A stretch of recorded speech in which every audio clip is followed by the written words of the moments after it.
Welcome to Straight Shot Politics. Each episode will bring you in-depth discussion with experts, community leaders, and analysts who will share their insights, experiences, and predictions. From local elections to global diplomacy, we'll provide you with the tools and perspectives you'll need to navigate today's real-world landscape.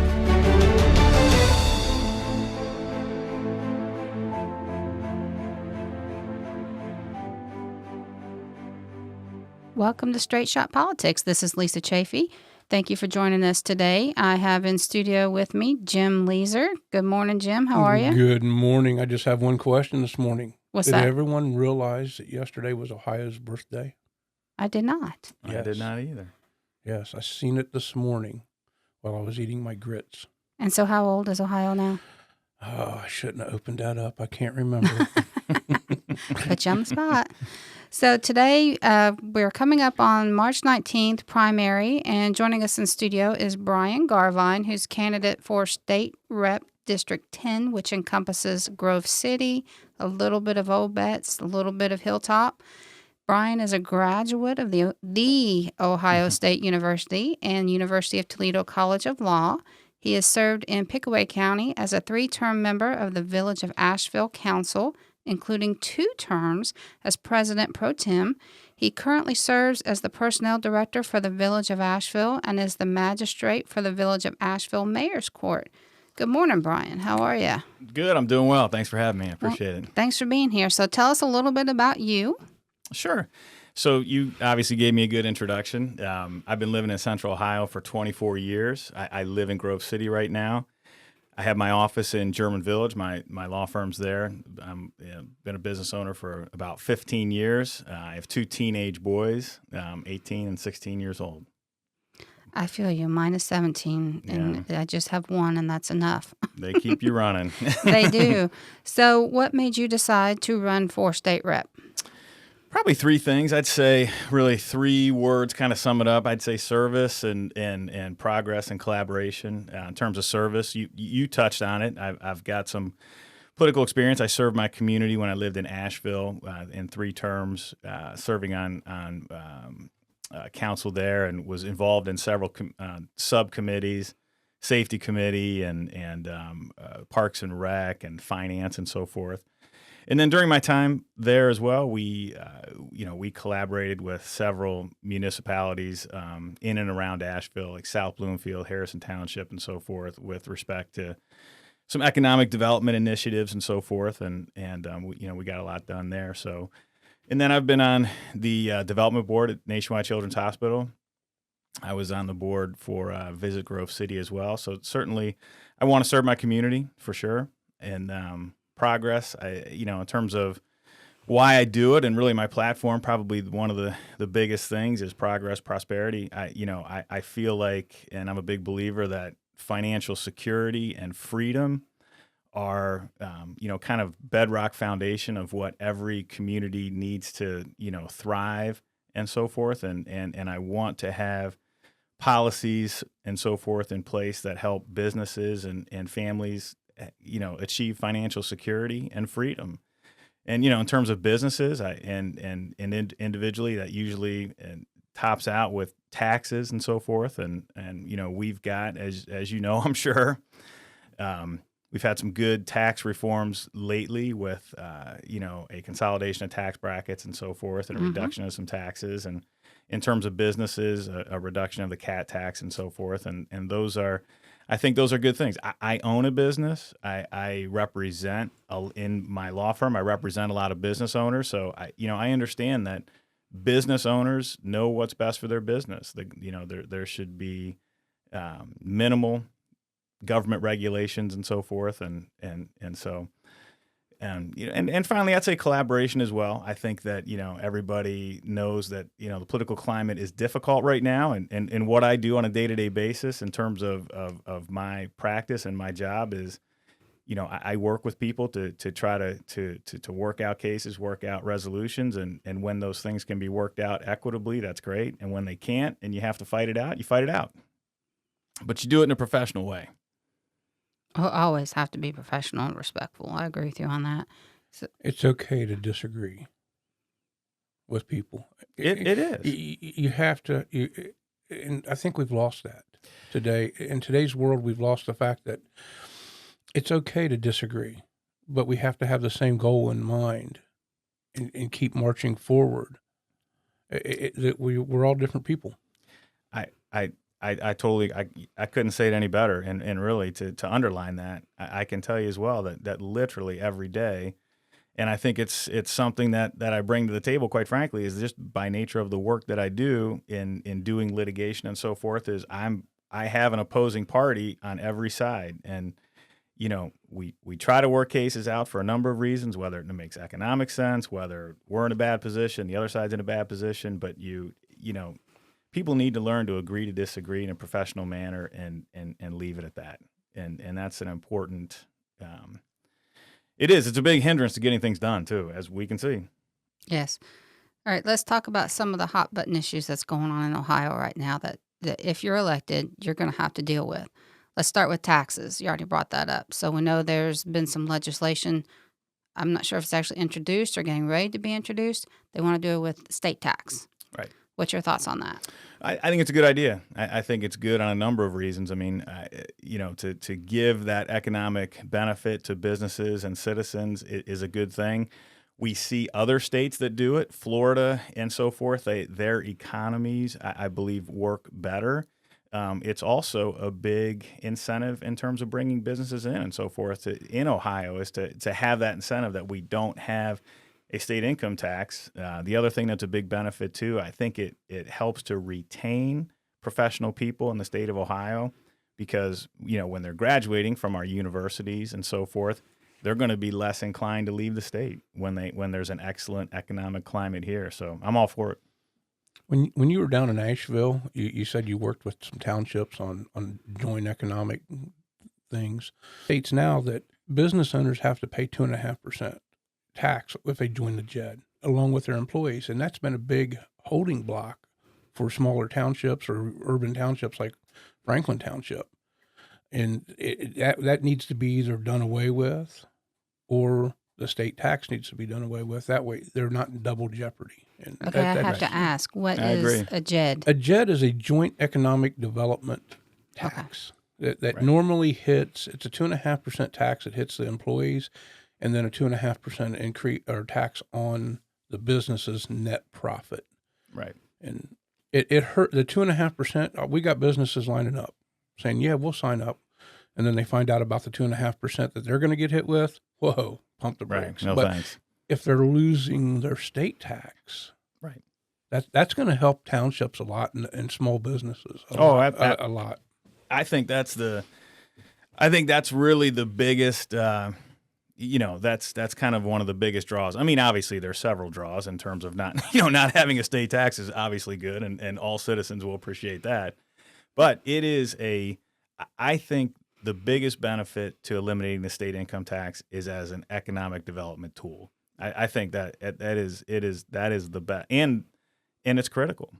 Well, and the other plus side to that is you take away that, then we as citizens have more money in our pocket to go shopping with.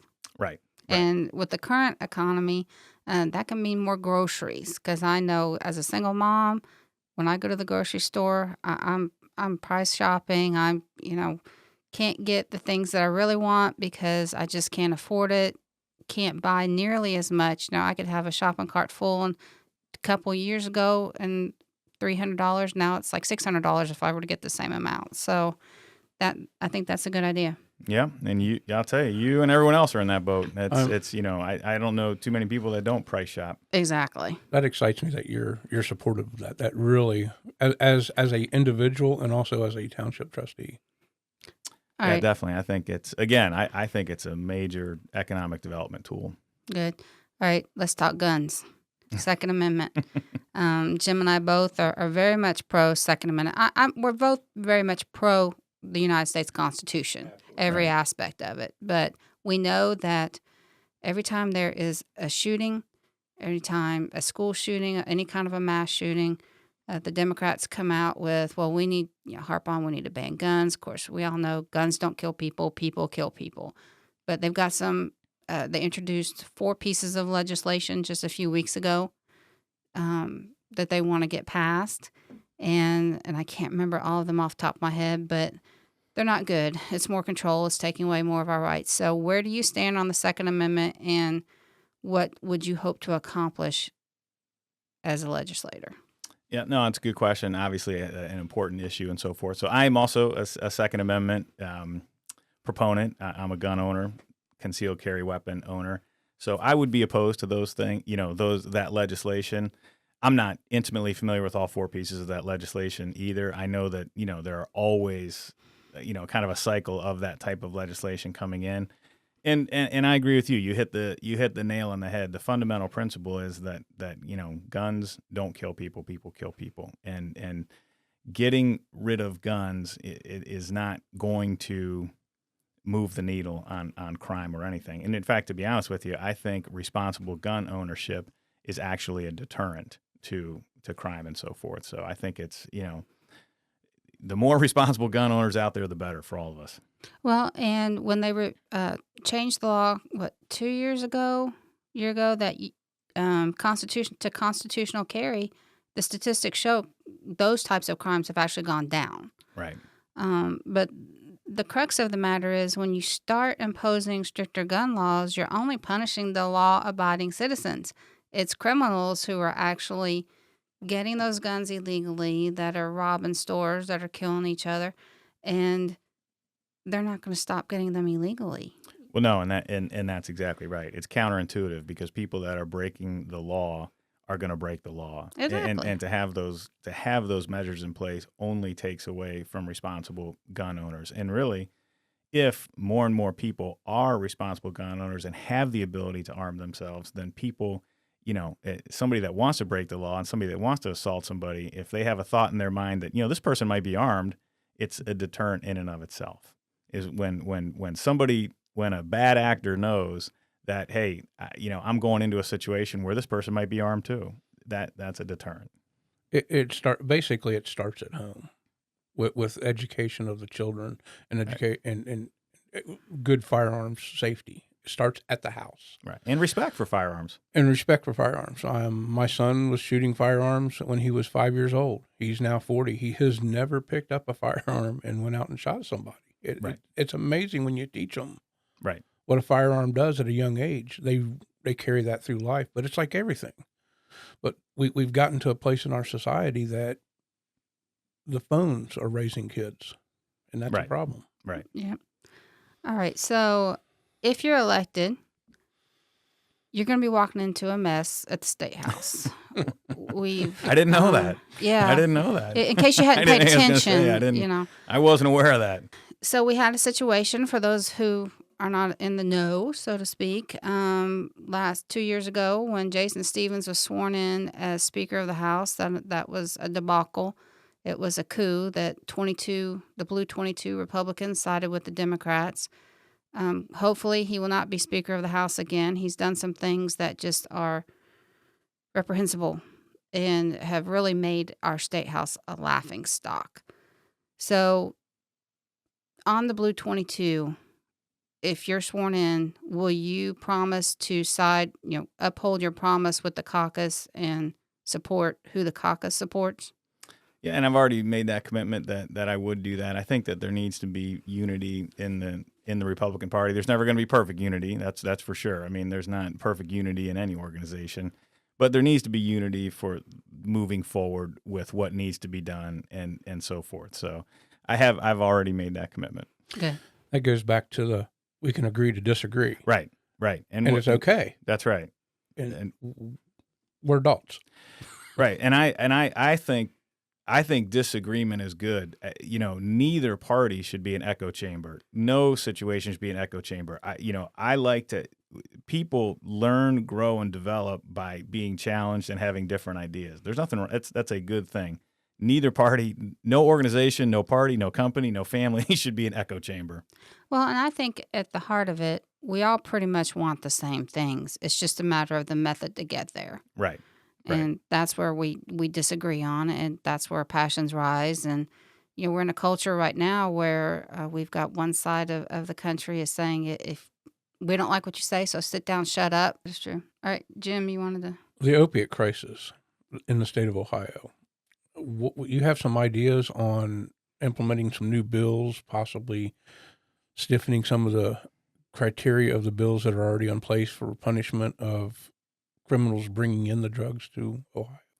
Yes, no, I think we need to. We've had a real, not just with the opiates, but a real issue just with crime overall in terms of, you look at the city of Columbus. My office used to be down there.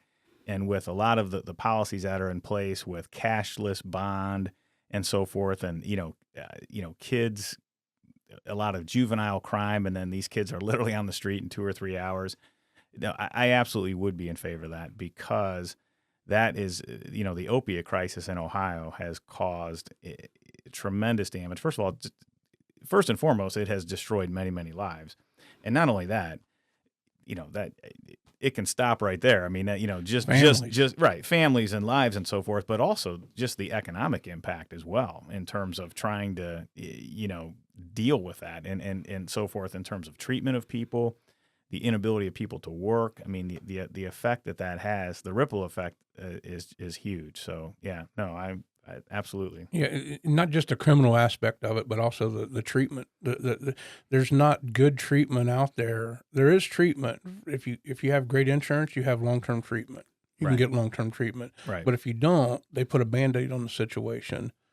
Right. Not discrediting anybody, but 14 days is not enough time for people to break down what the mental issue is. Right. Because no one wakes up one day and says, "Hey, I'm going to be a drug addict." Nope, they don't. There's something that's triggered it. It's pain, it's an injury, it's something mental health wise, and right. we need to step back I believe we need to step back as a government or as a state entity and look and go, okay, how can we get more help to these people, more help to these families? No, I absolutely agree, and it benefits society too to have these people, healed and in a position to work and contribute to society. And, a lot of these people have children, kids, families, and so forth. And so, no, we have a vested interest in cleaning that up as best as possible. That's for sure. I think, Jim, you hit the nail on the head, is mental health. And ever since COVID, we have seen a 300% increase in referrals to psychiatric therapy, counselors amongst children. It's a bad situation. There's not enough proactive things going on. I think on every issue across the board, our country as a whole is reactive, not proactive.